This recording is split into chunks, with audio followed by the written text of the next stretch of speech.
ज्या कुटुंबाने ज्यांनी स्वतः वाळवा मतदारसंघाचं 7 वेळा विधानसभेत प्रतिनिधित्व केलं, अत्यंत शांत, सुशील, सुसंस्कृत, मितभाषी म्हणून ज्यांची पूर्ण महाराष्ट्राला ओळख आहे,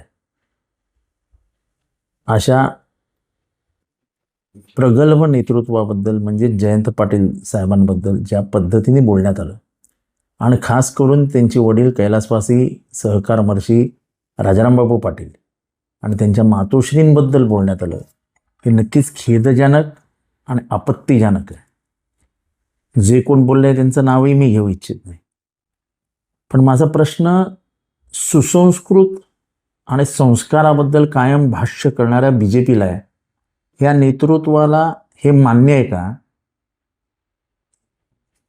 की ज्यांनी अनेक वर्ष महाराष्ट्राची सेवा केली, ज्यांच्या मातोश्रींचा राजकारणाशी काहीही संबंध नाही, ती दोघंही आज या जगात नाहीत, त्यांच्याबद्दल अशा पद्धतीची भाषा, इतकी घाणेरडी भाषा ही वापरणं हे एखाद्याला शोभा देतं का?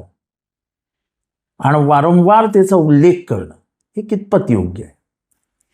मला फक्त एवढंच सांगायचं आहे की ज्या गावच्या बोरी त्याच गावच्या बाबळी. तुम्हालाच बोलता येतं असं समजू नका, बोलता आम्हालाही येतं. राजकारणात काही शाब्दिक मर्यादा, काही भाषेच्या मर्यादा पाळाव्या लागतात, याचं भान आत्तापर्यंत आम्हीही ठेवलं आहे. BJPच्या नेतृत्वाने पुढे येऊन ह्याची स्पष्टता द्यावी.